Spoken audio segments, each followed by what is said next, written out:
Hi, everyone. I'm Nathan Lustig, and welcome to Crossing Borders, where I interview entrepreneurs doing startups across borders and the people who support them, with a focus on companies that have some relationship to Latin America. My guest today is Guimar Vaca Sittic, an Argentine entrepreneur turned VC turned entrepreneur again. Guimar has a great story. It's really fun. Originally from Buenos Aires, Guimar went to the University of Chicago to study economics with the goal of being a professor, but found it wasn't for him. We talk about how he started an open table for Argentina with some of his friends in Buenos Aires, which later got acquired. Why he decided to work for an Argentine startup studio, and what it's like to travel every 2 to 3 weeks to different startup hubs around the world for 2 full years. And then how he parlayed that experience to becoming a partner at FJ Labs, a New York City-based venture capital fund and company builder. We also talk about how FJ Labs invests in an average of 75 companies per year from all over the world, advice he has to entrepreneurs for getting acqui-hired, how to think about company building, why entrepreneurs should look at Latin American remote teams, and an inside look at their process of building a company from scratch in an emerging market like Brazil. I really enjoy how Guimar thinks about startups and building businesses, and I hope you enjoy our conversation.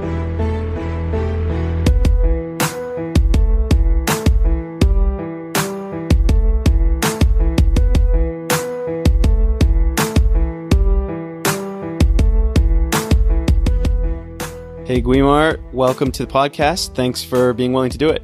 Hi, Nathan. Thank you for having me here. Yeah, it's good to reconnect after a few months. So where are you in the world today? So right now, I'm sitting at my office in New York in the Flatiron district. Very nice. And you're from Argentina originally, right? Yes, I am. I'm from Buenos Aires. Nice. And when did you first leave Argentina? First time I left Argentina was for college. So I was born in Argentina, lived most of my life there. And then after high school, decided to study in the US and moved to Chicago. I went to University of Chicago. So I was living and studying there for 4 years. Very cool. So what are you working on these days? So these days, I'm working on a few different things. Most of my time, it's dedicated to a new company that I'm building that's still on stealth mode, which is an online marketplace based in New York. And then besides that, I'm also a venture partner at FJ Labs, which is a marketplace-focused VC here in New York. And I'm also part of the board of a company I co-founded called Insacarro that's based in Sao Paulo, in Brazil. Awesome. And so we'll dive into your business stuff in a little bit here, but I want to sort of go back to how does a guy from Buenos Aires end up in University of Chicago and then starting these multinational companies and a fund based out of New York? Yeah, absolutely. So when I decided to study in the US, I really didn't know what to expect pretty much. I didn't know how the systems worked in the US. I had never heard of the SATs until a couple of months before the application deadline. And it really just came about because my dad told me, you should actually think about studying abroad. It would be an experience that would be very enriching. You would meet other people. You would have autonomy at a very young age. And that's something that seemed very interesting and motivating to me. So I just started doing some research, decided to actually move forward with a plan. And worst case, if I didn't like it, I could always go back to Buenos Aires, where I had been accepted to a few local universities. So at that point, I knew I liked economics, so I decided to go to University of Chicago, which has the best economics program in the country, because my goal at the time was really to become a professor and, keep studying economics until I get my PhD and so on and so forth. And then very soon after I got to Chicago, I realized that there were so many other people that were not only more motivated than I was to pursue economics in the long term, but also way smarter than I was. So at that point, I thought, look, econ is great. I liked it, but it's definitely not the career that I should pursue. And I started thinking just in business in general, I've always been, pretty business oriented. I've liked, trying to build things even when I was in high school, although most of them didn't work out. And I knew I wanted to pursue a career in business, but not necessarily in tech. So the way I got into tech was mainly through building my first company, which was a startup called Cena Plus, which was basically an online reservation platform for restaurants for Argentina. So you can think of it as an open table version for Argentina. So back in the day, when I was still in college, a couple of friends from high school gave me a call and they told me, hey, we're thinking about a few different ideas. Let's brainstorm. Let's see if there's anything that we like and we can give it a try. And one of those ideas was building this reservation platform for restaurants. So after a few weeks, we decided to move forward, build a product, and just get going. And this was towards the end of my studies in Chicago. So My last summer I spent in Buenos Aires just working on this new company. And then after I graduated, I also went back and kept working on it. Obviously, as you can imagine, did every single mistake you can possibly do. And after a couple of years, we're able to sell the company to the link portal in Latin America called Restaurando, which was a good way to close the chapter, even though it wasn't obviously any meaningful amount from a financial perspective. It was certainly a great way to just wrap up that experience. And thereafter, my head has always been thinking about new companies that I could either invest in or I could build in. And I think from then onwards, it's just been, trying different things and jumping from one place to the other until, I got where I got. So that small acquisition to start is something that is pretty common in the US, but not very common in Latin America. My second company had an acquisition like that where it wasn't all that good from a financial perspective, but it still learned really a lot going through the process. How were you able to make that happen in Latin America where it's not nearly as common as it is in the States? So we were able to make that happen, I think mainly because we had, even though we were a tiny team, we had good talent, and a few of our employees, including our co-founders, would go and work for the other company, and they certainly appreciate that. And then the second factor was the fact that even though we were way smaller than them, and even though we had a way smaller budget, we were still a pain in the ass because the nature of that business, to some extent, on the supply side, is winner takes all, right? So if you're a reservation platform that has a relationship with a restaurant, that restaurant will only use one reservation platform and not multiple. So even from a sales perspective, even though we were only targeting small percentage of restaurants compared to what they were doing, we were still a pain in the ass. And I think from their perspective, just absorbing us and acquiring us for relatively small amount made a lot of sense. One of the biggest misconceptions that people have about small acquisitions like that when they talk to me about mine is that they sort of don't understand that you have to have a lot of connections with the acquirer for a long time before. So staying in contact, staying on top of the market. Did you have that same relationship with them, or was it something that just came sort of out of the blue? We also had that relationship. In fact, one of the board members of that company, it was somebody that I admired a lot and I continue to admire and keep in touch with. It's an entrepreneur called Santiago Bilinkis. I remember the first time a few weeks after we initially launched our company, I just reached out to him out of the blue and I told him, hey, I'm building this online marketplace. I know you know a lot about marketplaces. Would love to get together and pick your brain and get some advice. And his response was, hey, love what you guys are doing. The only problem is I'm in the board of a company that does this exact same thing.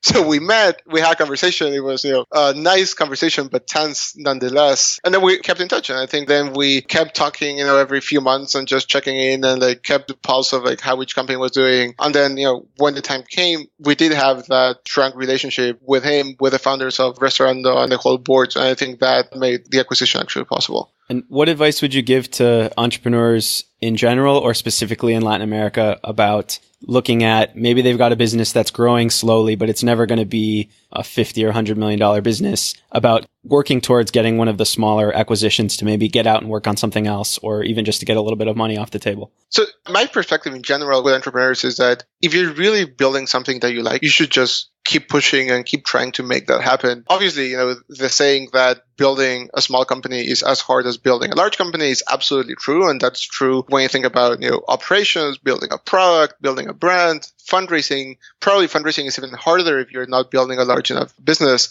So there's obviously a notion of, you should stop working on what you're building because it will never be big. You should start thinking about bigger ideas. And I would always push for that as long as what they're building is not something that they're really passionate about. Because at the end of the day, building any company is so hard and there's so many ups and downs on a daily basis that if you really like what you're building, at the end of the day, it really doesn't matter whether you're building, a $10 million business or a $100 million business. There are plenty of lifestyle businesses that are great businesses for the founders, and you might be able to just cash in a couple of million every single year, and that's absolutely fine, and that's more than plenty to have an amazing lifestyle in Latin America. So if that's the case, I wouldn't try to persuade people to stop building what they're doing as long as they really like it. I think if people are looking at building companies from a more opportunistic perspective, I would certainly advise them to think twice whether they want to do that or not, because building any company or building anything that has meaningful value will take 7 to 10 years. And if you're dedicating that big percentage of your life to doing that, you might as well do something that's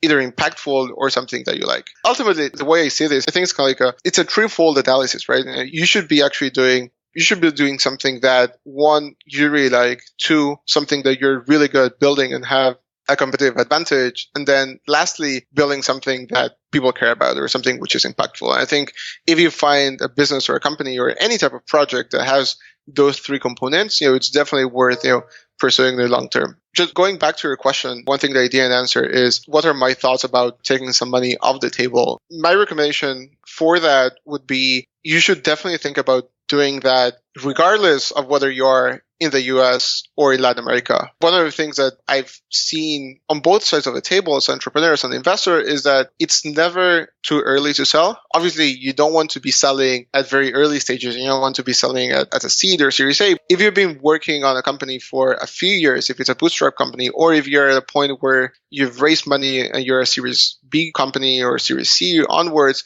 then it totally makes sense to think about just cashing out a little bit, de-risking your 5 to 10 year block and making sure that you are able to get some financial gain and then keep moving. I've been part of a few board and investor in a bunch of companies, and I've always been supportive of founders that have been working on a specific company for a few years, and it actually makes sense for them to take some cash out of the table. What I've also seen is founders trying to be too greedy with secondaries and not wanting to sell, and then things at the end of the day not working out and regretting that decision. I think an entrepreneur should always consider selling a small percentage of their stake. You shouldn't be selling, more than probably 15%, because if you sell more than that, you're just giving a negative signal to the entire company and the board and showing that you don't believe so strongly that the value of the company will continue to increase. But as long as it's a small percentage, that small percentage can actually represent a meaningful amount of an entrepreneur's net worth. And so it totally makes sense to consider that. Yeah, I think that's right, especially for entrepreneurs that have been struggling at it for, 3 to 5 years that maybe don't have much in assets outside of the company. Because from what I've seen from some of our companies is that entrepreneurs that don't have much money off the table or not related to the business tend to make decisions way too short term. And so getting them a little bit of cash off the table so they can make a decision from 30,000 feet rather than what's going to happen at the next block, I think is a good deal. Absolutely. So what did you do after you had your acquisition? What was the next step? So after the next step, the board members of the company that acquired my company were building a startup studio. So a startup studio based in Buenos Aires called Quasar Ventures. And the idea was to build a couple of companies per year. And after acquisition, when I went back to Argentina after I graduated from college, I talked with them and they told me, you should join Quasar from the very beginning, and then I pretty much helped them structure some of the initial processes of recruiting entrepreneurs, thinking through ideas, having a framework in terms of evaluate business ideas for Latin America. And then I was also thinking about potentially building something that at the end of the day didn't materialize into anything meaningful, so I was more on the operational side of the startup studio. So I was there for a couple of years working directly with the founding partners and helping them build a few companies out of there. So a startup studio is always an attractive model, and there's been some success cases, but I think a lot more failures. What advice would you give to people that are thinking about doing a startup studio? So the advice I always give when people are thinking about doing that is you shouldn't do that unless you're a successful entrepreneur. And we'll get more into FJ Labs and the model that FJ Labs has, because FJ Labs is a dual VC and startup studio. So we also have that component of building companies, every year. But way too often I see people who are trying to build a startup studio when they haven't built anything before, right? So the startup studio model is typically one that takes a relatively large percentage of equity of the company. And if you're going to be doing that, you need to have the expertise to add value to that specific company. Otherwise, there's no way that you'll be able to attract good talent. If you just think about this from the other perspective, if you're a really good entrepreneur and somebody with the right credentials and right operational experience, why would you give to a startup studio double-digit equity when that person really doesn't have more experience than what you have when it comes to building online companies? So I think that's the number one advice. And I think most of the people that I come across are trying to build startup studios without having had successful experiences before. So my experience would be try to go out there as an operator, as an entrepreneur, try building a massive company and building something of meaningful value. And once you've done that, then building a startup studio is an amazing way to diversify, be involved in a bunch of projects at the same time, and empower multiple entrepreneurs at the same time. I think building the right startup studio with the right incentives, with the right structure for the founders and the startup studio is an amazing model, and a model that's super value creating. I just don't think it's for everybody.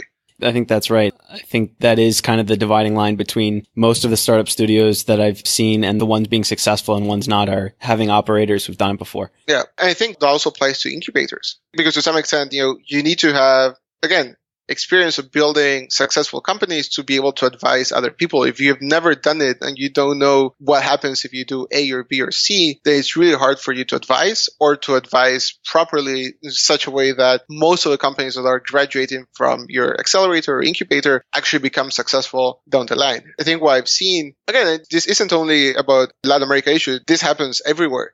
Again, I see way too often people who are building accelerators that have no idea about raising money or what metrics the companies need to raise money. And they just do intelligent guesses and try to advise companies like that. But at the end of the day, you need some type of deeper knowledge to really make a difference in a startup's life, right? Like when you're at such an early stage and you're only in an incubator or an accelerator for a few months, there's so many things going on. There are so many hypotheses that you want to test. There are so many things that you need to validate that if the people from the accelerator or the incubator don't give you really strong and well-defined guidance, probably you'll go through those few months without getting any meaningful value from it, right? So I think ultimately my recommendation would be, for entrepreneurs, if you're thinking about an accelerator or incubator or startup studio, it needs to be one that's being led by former successful entrepreneurs or investors and vice versa. If you're thinking about building one of these things, I would encourage not to do that. First, go out, build a company or two. And if you've done it successfully to some degree, then start advising people.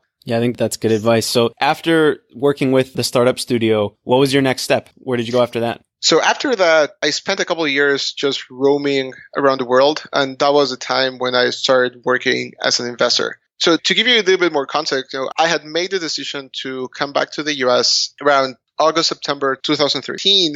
And I knew that I had had some operational experience before. I had been kind of in the middle of building a company and investing with a startup studio. I wanted to have an experience on the other side of the table. And when I started looking for different funds that I could join in the US, it was really hard for me to find a fund that had a really good personal fit. Not only good personal fit, but also a really good fit with my skill set, right? Like everything that I had been doing so far was around online marketplaces and consumer-facing companies, and mainly in Latin America, not in the US. And most of the funds in the US weren't investing in Latin America, or if they were, it was a very small percentage of their deal flow or overall investments. So I talked to a few funds. I struggled to find one that was the right one for me. And at that time, I got introduced to a couple of angel investors by coincidence, to Fabrice Grinda and Jose Marin. I didn't know them personally, but I had obviously heard a lot about them. So Jose had been one of the co-founders of Derramate, which is an eBay for Latin America, eventually ended up merging with Mercado Libre, and it's right now one of the largest publicly traded companies, not only from Latin America, but on the NASDAQ.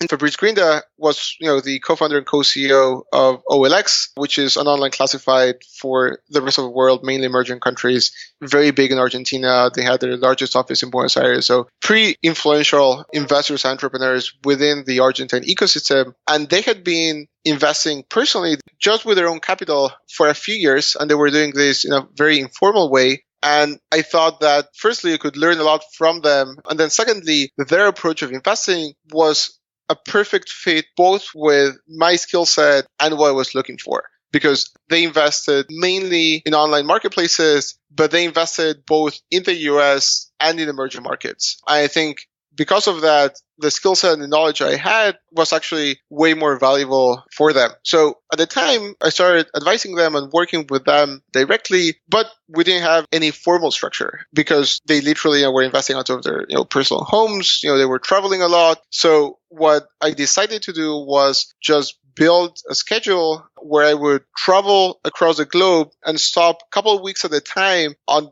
different tech hubs. So I would be able to meet with the local tech scene, meet with other investors, meet with entrepreneurs, and be able to build, a significant amount of deal flow by doing so. So that's what I did next. For almost 2 years, I traveled around a few countries, mainly Germany, the UK, the US, Mexico, Dominican Republic, Brazil, Argentina, and a few others. And what I did is, I traveled 2 or 3 weeks at a time, stayed on an Airbnb, and then just built out a routine in each one of these countries.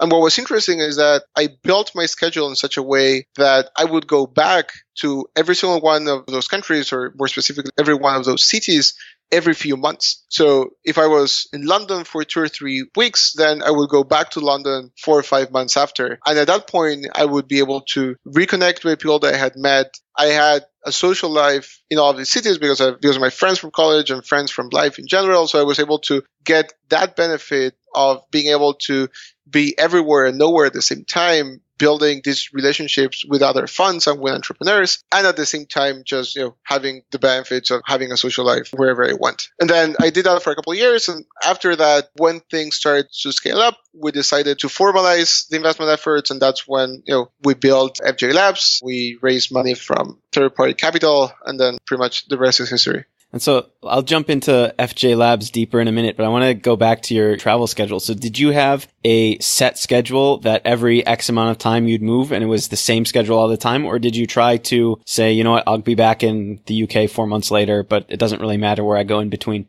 So I had my itinerary and I knew pretty much what the next few stops were going to be, but I wasn't really strict with deadlines, meaning that if I went to Berlin and I didn't see enough deal flow or didn't see enough interesting things going on in Berlin, I would leave after 2 weeks. If I was seeing a lot of really interesting things, I would stay for 3 or 4 weeks. And obviously that would delay or not the entire schedule. So it wasn't really fixed, but as a consequence, I just kept coming back to these places every few months.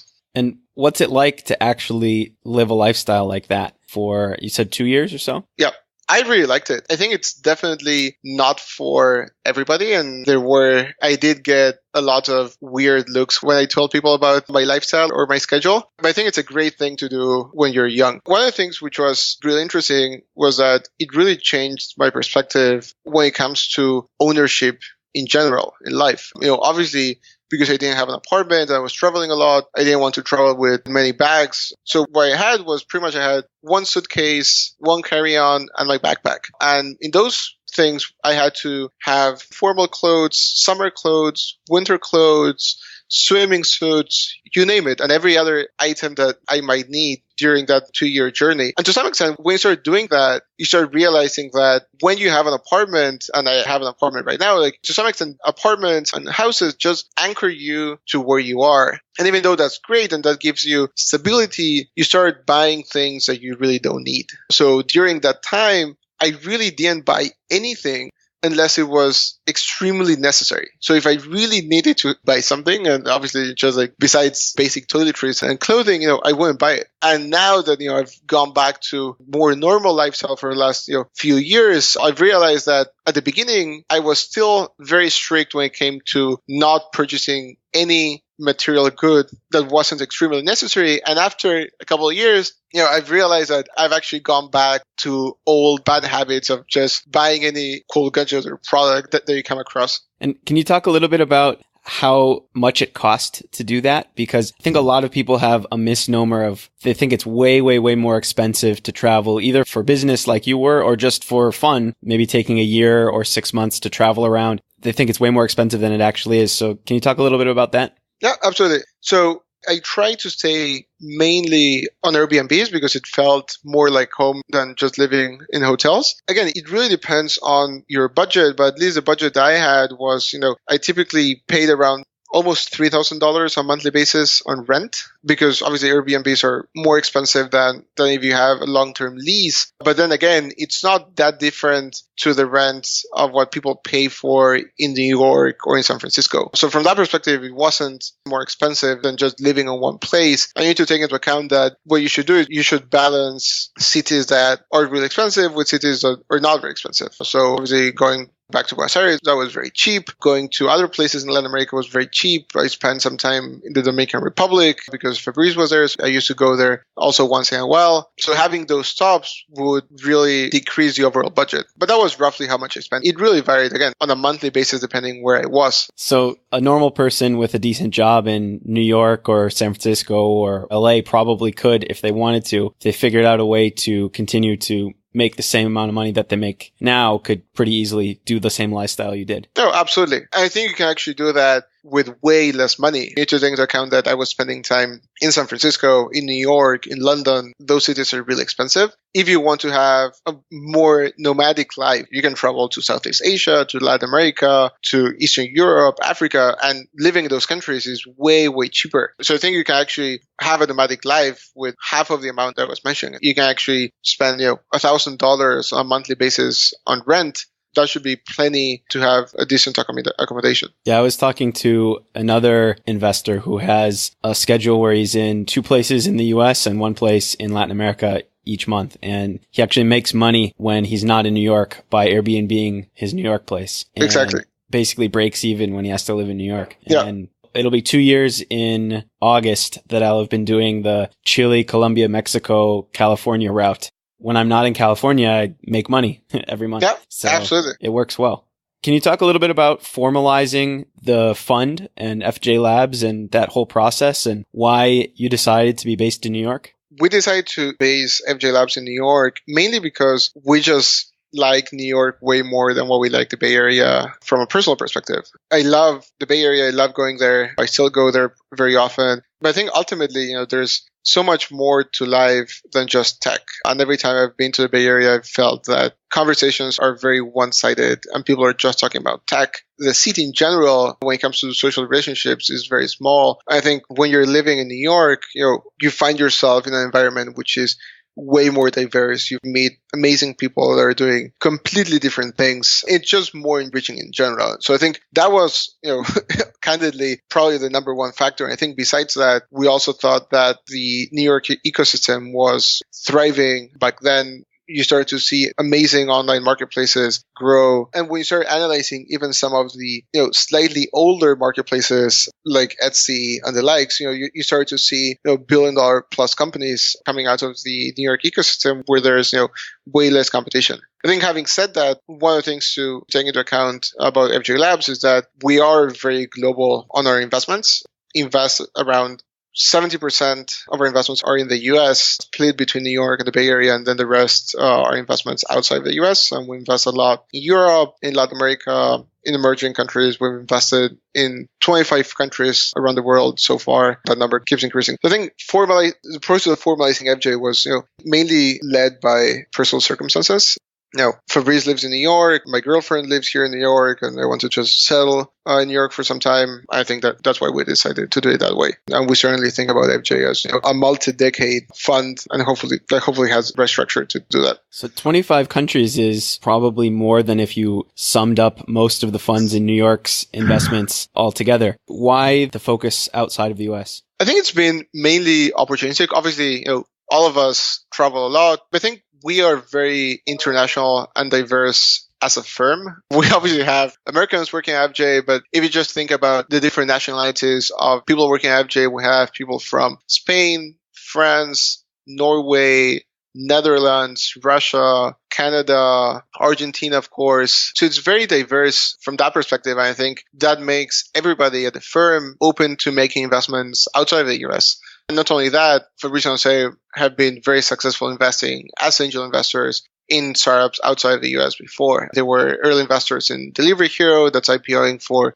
$5 billion right now, and obviously a bunch of other examples. And I think when you're able to pick the right companies in emerging market or in ecosystems outside of the US, you're still able to get really good returns. And when you think about local ecosystems in Latin America or less developed tech hubs, there are really not that many sophisticated early stage investors. So that's certainly one thing that most of the good entrepreneurs look for. So whenever they are raising money, we're among the first ones to learn about that and are just able to get a sneak peek into all of these companies at a very early stage. But I think we've enjoyed investing in startups outside the US and will continue to do so. I think at the end of the day, people in the US or maybe in London get too panicked when the economies are not doing that well. But when you're investing in companies and you have, a 10-year horizon, it really doesn't matter. At the end of the day, if you're investing in Brazil and Brazil is going through a recession right now, hopefully in 3 or 4 or 5 years, the economy should be doing well again. And you should actually invest obviously in teams that,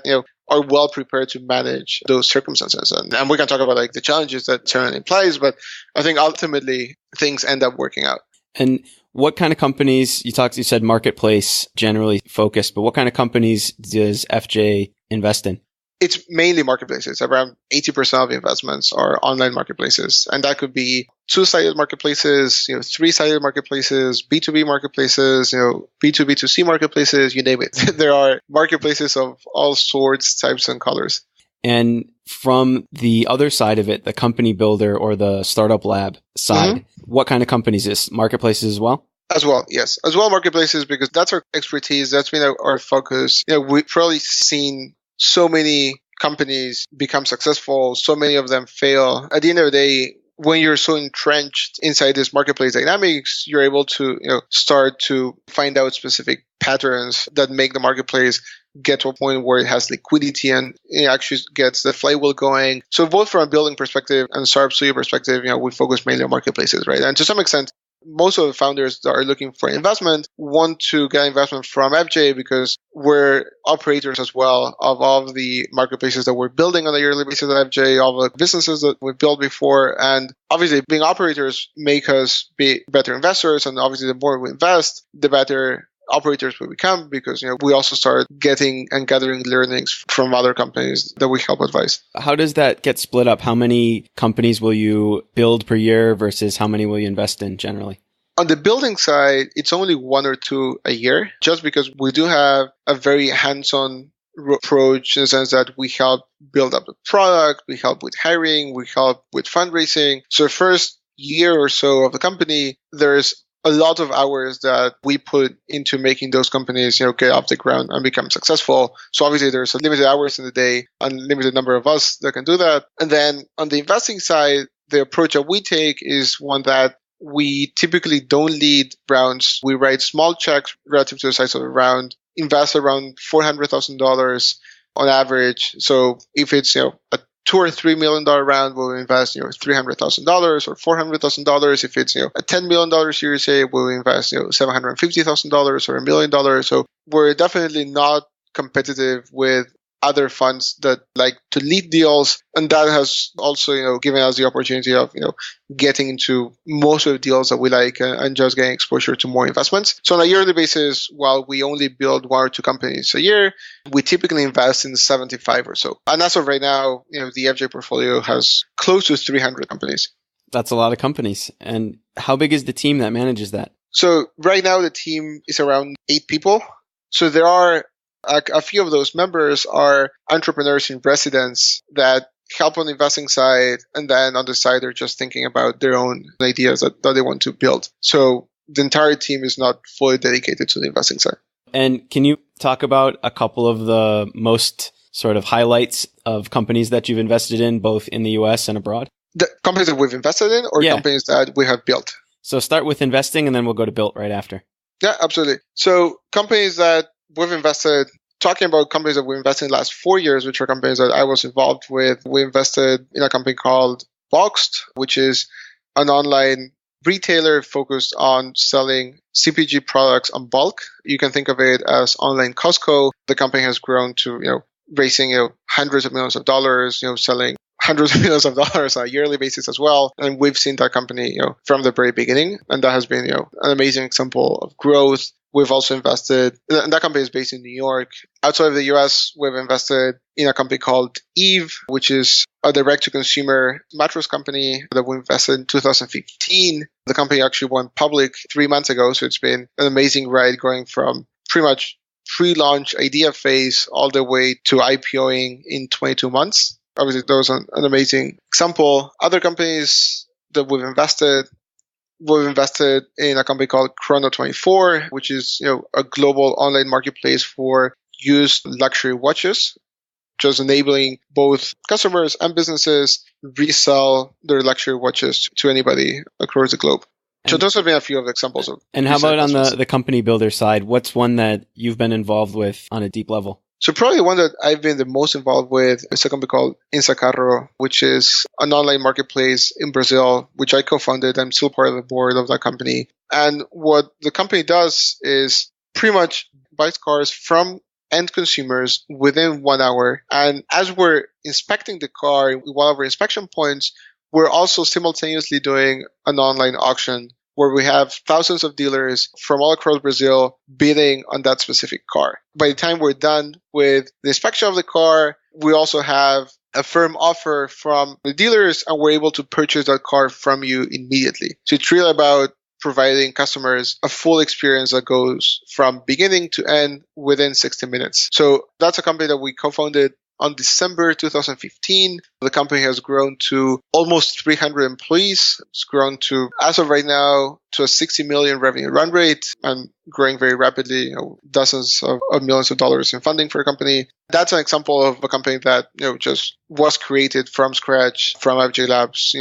We came up with the idea together with the founders, put a team together, and then just kept executing. And can you take me through the process of coming up with deciding the one idea that you want to do in a year and then picking the team and getting it off the ground? Yeah, absolutely. So we have a program that we call the Apprentice Program at FJ, where we typically get talent from the top business schools, mainly from HBS, Stanford, and Columbia. And we get first-year students to work with us during the summer. During the summer, they spend half of the summer on the investing side and half of the summer working as an operator in one of the companies that we have built. So they can actually have operational experience. Then during their second year, they typically work with us on a part-time basis, work around 20, 25 hours a week. During their first semester, mainly on the investing side, we want to teach them how to be good venture investors. We give them the right tools, the right framework. They understand what works, what doesn't. So that's definitely, a 6-month crash course of how investors think about investing and thinking about all the different ways of building the architecture of a marketplace. And then during their second semester, before they graduate from business school, they start thinking about different ideas that we want to build together. And the brainstorming process is one which is very collaborative between the entrepreneurs and us. And what we do is we keep iterating on ideas that are on the backs of our minds. And then once there's something that we like, we just do a deep dive. And we spend a few weeks talking with customers, trying to understand the problem. Oftentimes we build MVPs or we build landing pages, and we try to get a good grasp of how the unit economics would play out. And after doing 2 or 3 months of work, we decide whether we want to pull the trigger and move forward or not. And if the answer is yes, then we go out and build it. If the answer is no, then we go back to square one, start the process again, and we repeat that until we actually find something that we like. I think the interesting thing about our model is that there's no specific deadline to do this, and it's taken some, EIRs only a couple of months to find an idea that they really liked, and it has taken other EIRs over a year until they found an idea that they really liked. Ultimately, for us, it's really about partnering with the right people. By the time we build a company together, we've been working together for at least a year. So we really know these entrepreneurs. They know us. They know the value that FJ Labs can add to a company. We know whether they are good operators, good executors. And so there's really no need to put pressure on them regarding a specific deadline. We just want to be more creative and think about ideas that matter the most. And how come you decided Brazil rather than, say, Mexico or the US or somewhere in Europe? So when building Instacarro, we thought that Brazil was a very underserved market. Europe was already taken by a few other players. And when you think about Brazil, Brazil is a very informal economy, very inefficient market. There's no reliable pricing for cars. It's, the 4th or 5th largest used car economy in the world. It's around $89 billion on a yearly basis. We had built companies in Brazil before. Obviously, the company that Jose built, the Ramate, operates in Brazil.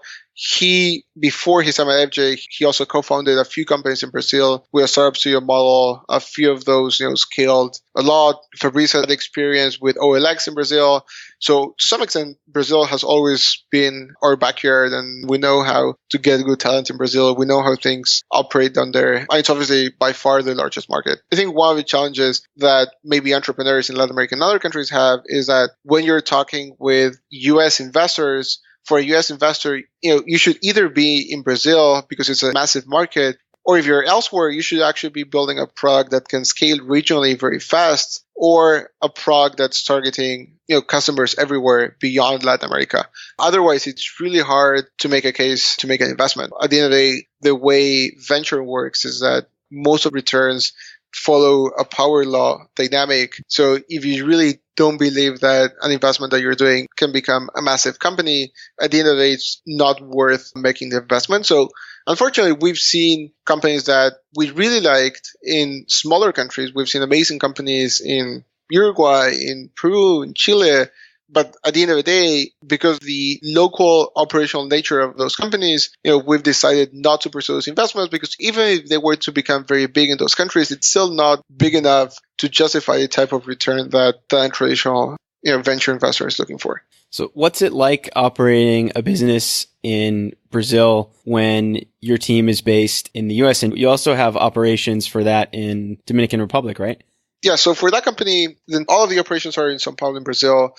We have our entire tech team in Santo Domingo in the Dominican Republic, where we have around 35 engineers. So the way it worked is, I was operational for the first couple of months where I went down to Sao Paulo, spent time there with the co-founders, and we're pretty much working together hand in hand, just thinking about how to design the online marketplace, talking with customers, building the first initial products, recruiting the tech team. And then once we had all of those elements in place, I just went back to New York, and the other co-founders were the ones that actually took operations over and grew a company from that perspective. I think after that period, I was having, probably engagements, 2 or 3 times a week, helping with every single aspect you can imagine, from online acquisition to fundraising to market to product and so on and so forth. But it was more as a very hands-on advisor role rather than a co-founder operational role. And what advice do you have to people thinking about doing a remote team for tech? So I think having remote teams works really well. It has worked really well for us.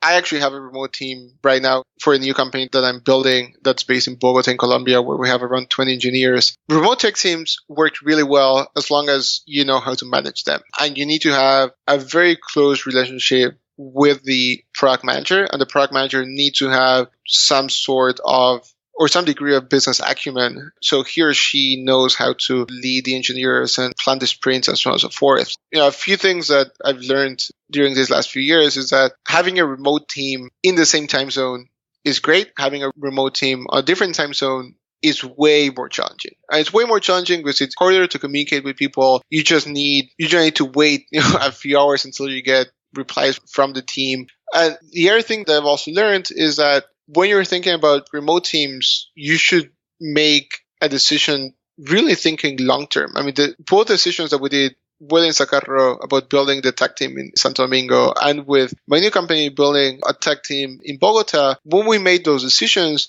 we had already found the right CTO, the right PM, and we wanted these people to be part of the company on a long-term basis. And we incorporated local subsidiaries in those countries. We got an office with a long-term lease, and we pretty much treated the engineering team as if they were part of a company, just working from a different location. I think the problem that sometimes arises is when entrepreneurs are thinking about their tech teams as outsourced engineers or outsourced teams. They don't treat them as if they were part of a company. We've given every single one of these engineers, stock options of the company. And even though that's something which is not very common in Latin America, we felt it was important so that they would feel part of the company. So I think it's really about having that long-term commitment with them, showing them that you have that long-term commitment. Ideally, you would be on the same time zone. And I think lastly, you actually need to take time to go to those places. I travel to Bogota right now once every 5 weeks, and you really can't go with less frequency, because if you do, then there's too much of a gap between your headquarters in the US or elsewhere with your tech teams. I think it's important to have both teams in sync.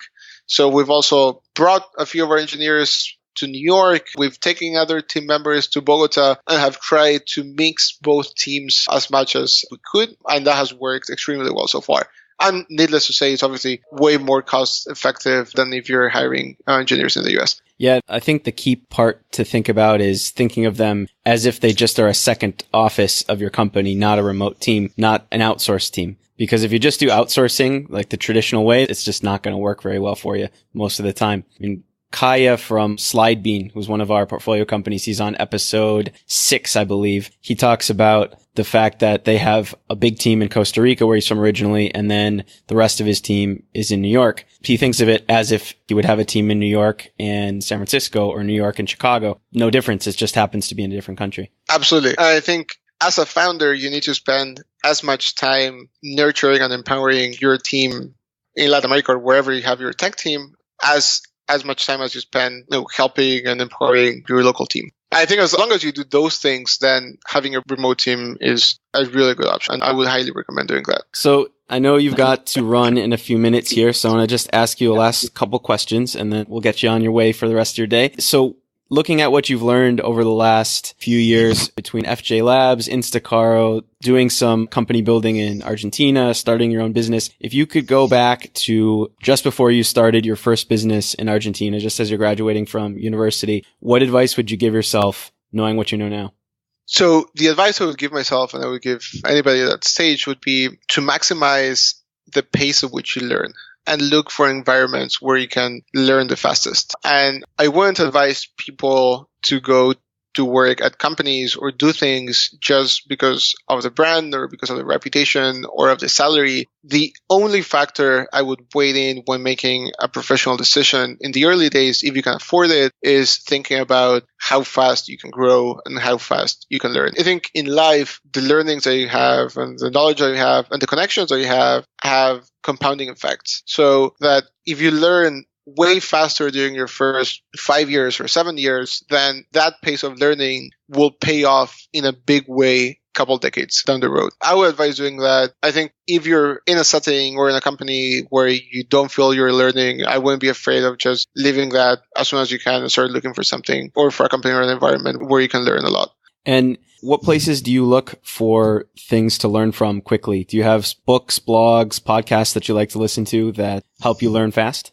I think I listen to all of the cliche podcasts out there. I think obviously podcasts that Tim Ferriss has are very informative. But the method I typically use, which is a little bit non-traditional, is just one-on-one in-person meetings. And I think people typically don't do enough of those. And people typically don't reach out to successful entrepreneurs or successful businessmen or whoever they might want to get advice from because they think that those people will never answer and they won't want to meet with them. At the end of the day, what I've done is, I like cold emailing people. And obviously there are a few of them that don't reply. But if you do that with enough people, you might find yourself having meetings with amazing people every other day.